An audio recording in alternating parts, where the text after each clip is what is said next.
This is Ian Solomon, Dean of the Batten School of Leadership and Public Policy at the University of Virginia.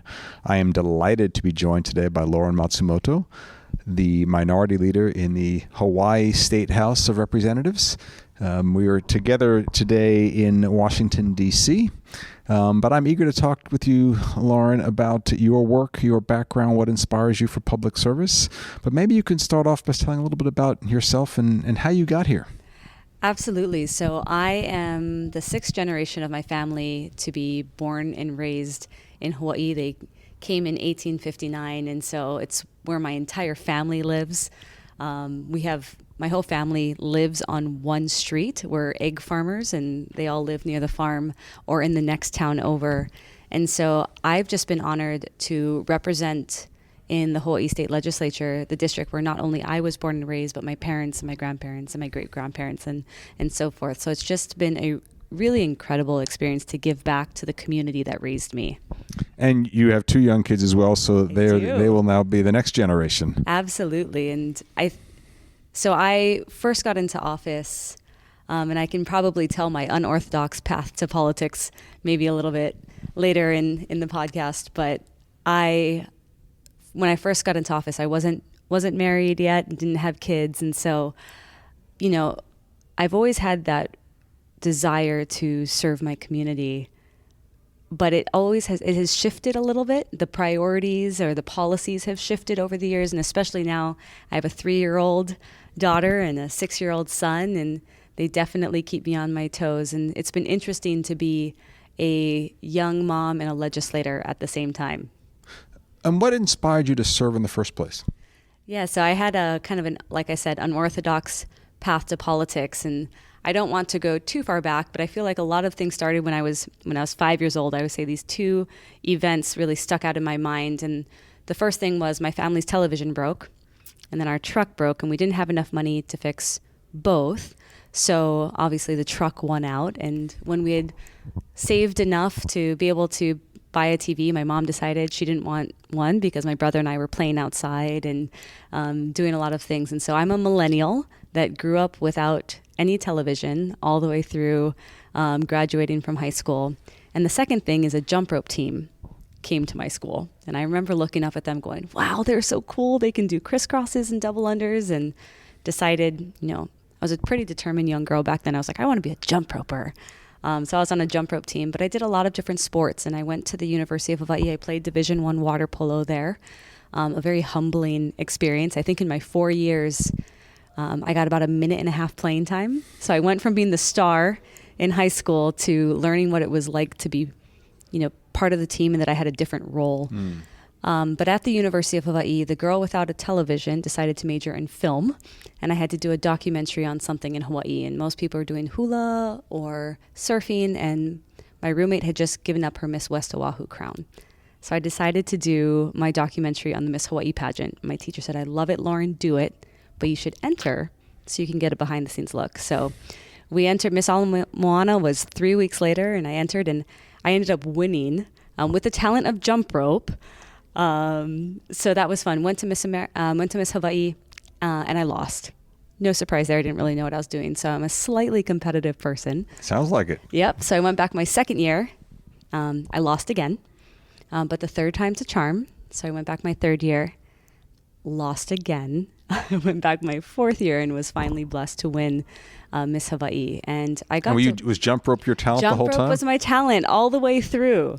There's many times I look back because I've danced hula since I was 5 as well. I go, I should have switched talents. It would have been much easier. But I really enjoyed jump rope. It was something different.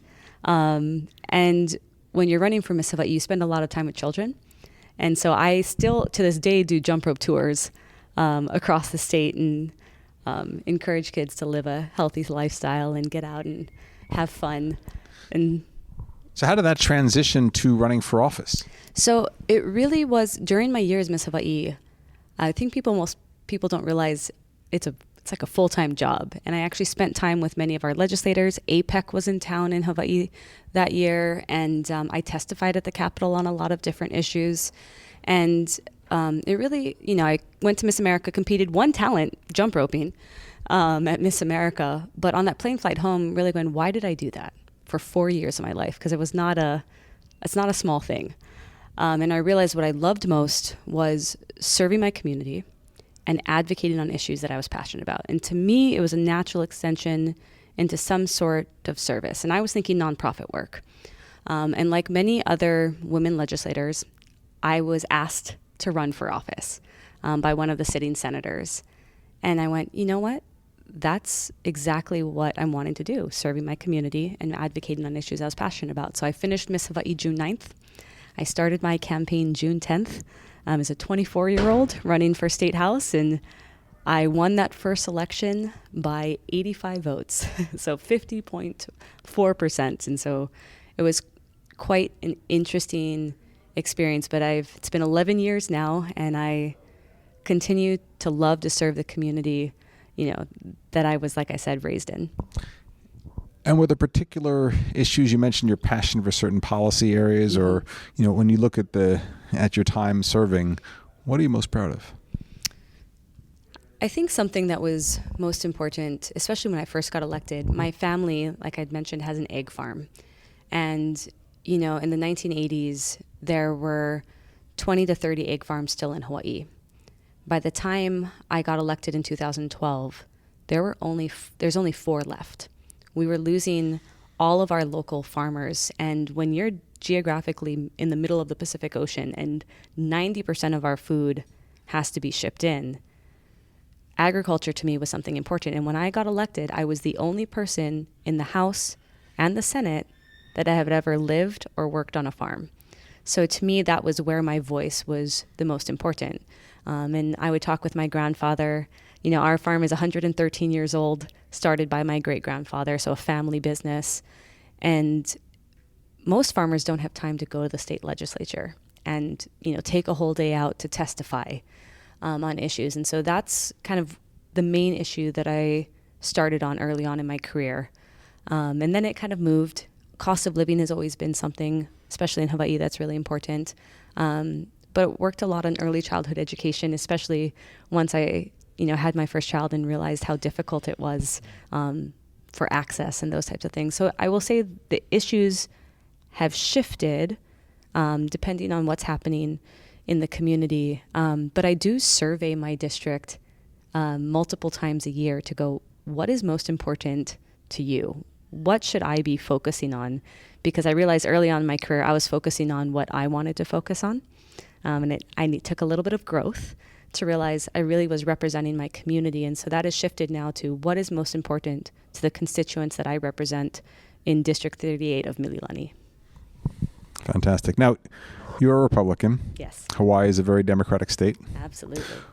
One of the important themes at the Batten School is cultivating leadership to help bridge divides. Mm-hmm. I'd love to have you talk about your experience trying to bridge divides, working with your Democratic counterparts to solve problems. Yeah, I often get the question, don't you get really frustrated about being in the super minority? Because out of 51 in the House, we usually only have between 4 and 6 Republicans. So we are a super minority. And I realized really early on that relationship building, being able to find some common ground, I might not always agree with everything, but when I gave my speeches on the floor, making sure I did them respectfully. And it's amazing how far that goes. They all seem like very, very simple concepts. But I feel like, again, in my over decade now of being in office, you don't see that played out very often. And I will say, I recognize I was a millennial that didn't have a lot of experience coming in. So I spent my first 2 to 3 years really just observing the process, not running my mouth too much. And it's not because I didn't have something to say, but I really wanted to observe what the process was like and how I could be most effective. And so I think I've had a lot of success. And again, those building the bridges is a lot easier than people probably think it is. And it just takes a little bit of kindness. It goes a long way. You make it sound too easy, though, right? And as you look out on our national landscape right now, people see levels of polarization, and they see people of different parties not just disagreeing, but holding each other in contempt. how does that affect your work, and how have you been able to transcend that with your own relationships? Now, I won't take all of the credit, but I think being forced in a super minority, you have no options really. I see the path is you can either get really angry or you can gain a lot of patience and understanding. And I've decided to take the patience and understanding path. And it's interesting because I've seen a shift when I first came in office till now. And it's interesting because that national narrative seems to be bleeding into the state legislatures. Civil discourse, basic decorum and respect, I've just seen in the last few years seems to be lacking. And so for me, so many legislators base their success on how many of my bills did I pass? The ego piece is really big. And I always wanted to put in I called it the no-name bill, that you wouldn't have a signer at the bottom, that the bill was based on idea only. And I know that will probably never really fly. There's always a chance. But I think being able to sit down and get to know people is something that has been missing. We talked about that this weekend at Rodel, is people don't break bread together anymore. And I think that's something that needs to happen. And we have a new generation of leaders coming in. And I hope that's something that they can start to bring. Unfortunately, I've seen a lot of the social media where people will make reels of their political counterparts, sometimes in their own party. And really bringing that civility back is something that's important. You talked about the next generation of leaders, this younger generation and then the next generation. Do you have advice or tips for those who want to serve their communities, who want to help bridge divides, who might be either students of public policy or leadership now, or perhaps they're newly electeds in other parts of the country? My biggest advice would be to really have an open mind, be willing to sit down and talk with everyone. Like we were mentioning, have everybody have a seat at the table. One of the biggest things I would say is operate in integrity. Again, sounds pretty common sense, but that's something that I think is sometimes lacking. It's hard to stand alone. And there have been a few times I have taken a vote all by myself on the floor, and it's not easy. It's really, really hard. But I made a pledge to myself in the beginning that I'm going to make every decision that I think is right. And if I don't get reelected, I'm more than capable of doing something else. I think sometimes you get pressured into going, you have to do these things to stay in office. And I'll admit, I have fallen into that trap myself a few times, going, because you get those pressures from every direction. But I think having that moral foundation of what you're standing on is important before you shove yourself into the limelight, knowing why you're doing something, what your purpose is. And so I think those would be my things, having that openness to listen to others, that integrity and that courage to stand up when you need to stand up. And when things get hard, or you are making the other lone vote on something, where do you go to for either moral support or mentorship or a sense of peace? Is it family? Is it faith? Is it mentors? The first would be family and faith. So I am very blessed to have a very supportive family. They keep me grounded. I always laugh. After winning Miss Hawaii, after 4 times of trying, my brother, comes up the stairs, gives me a lei, looks at me and tells me, "Get over yourself." Like those were the first words out of his mouth. And I laughed, but it was funny. I looked at him and reflecting on it, go, you know what? He was right. Like I didn't do it all by myself. I had the support of so many people to get there. So I have a wonderful family that supports me, but also keeps me grounded. And again, my husband went through 3 Miss Hawaii's, Miss America, and an election before he proposed. So I have wonderful support. And I will say my faith in God is a really strong piece as well. But I think something that would be really helpful that I didn't quite have is that mentorship piece. And I think that's missing for a lot of people, especially when I talk to young women, trying to find somebody that is a role model or a mentor for them is something that is needed. And I learned I had to go find. I think I was waiting for someone to mentor me in the beginning. And I realized I had to actively find somebody to connect with, to invest in my life. And so I have that now, but early on didn't, and realized I had to take some action. I couldn't just sit down and wait for someone to say, I would love to be your mentor. I would love to help you out. Now, some people are lucky and that probably happens, but usually I feel like you have to ask. You have to ask, don't wait. Yes, absolutely. No, that's fantastic advice.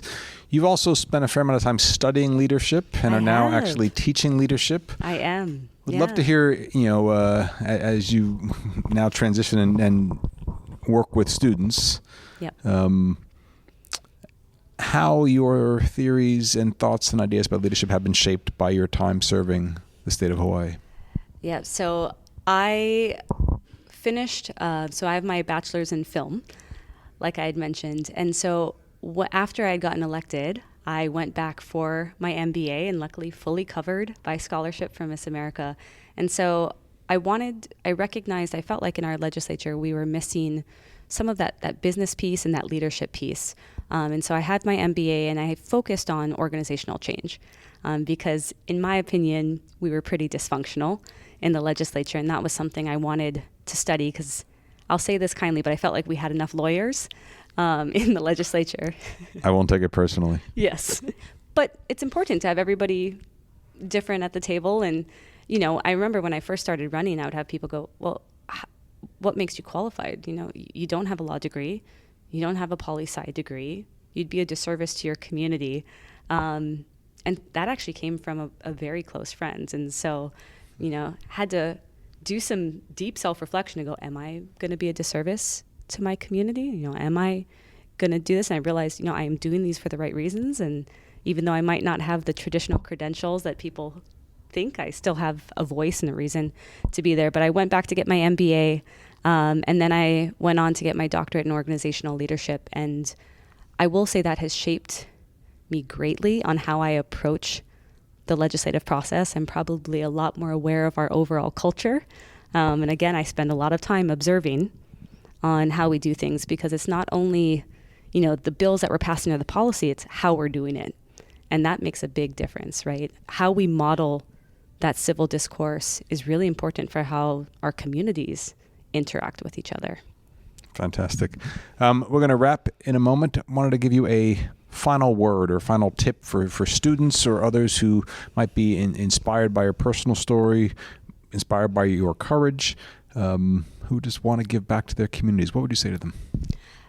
I would say, I think the first thing is I would say humble yourself and get involved in any way that you can help out your community. I know so often I've talked with some young people and they go, well, that's not the career or the path I want to go into. And I go, everything you can learn will be useful. You never know what skill you're going to use. And to kind of bring it back, I go, if I can use something as silly as jump rope, something that you do at playground or at recess to make a difference in my community, imagine the skills that you can gain to make a difference in yours.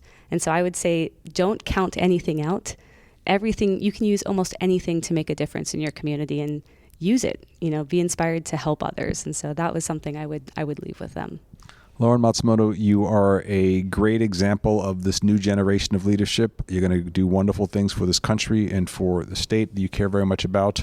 And I look forward to watching your career continue to unfold and the differences that you will make. Thank you very much. Thanks for having me. Great to have you.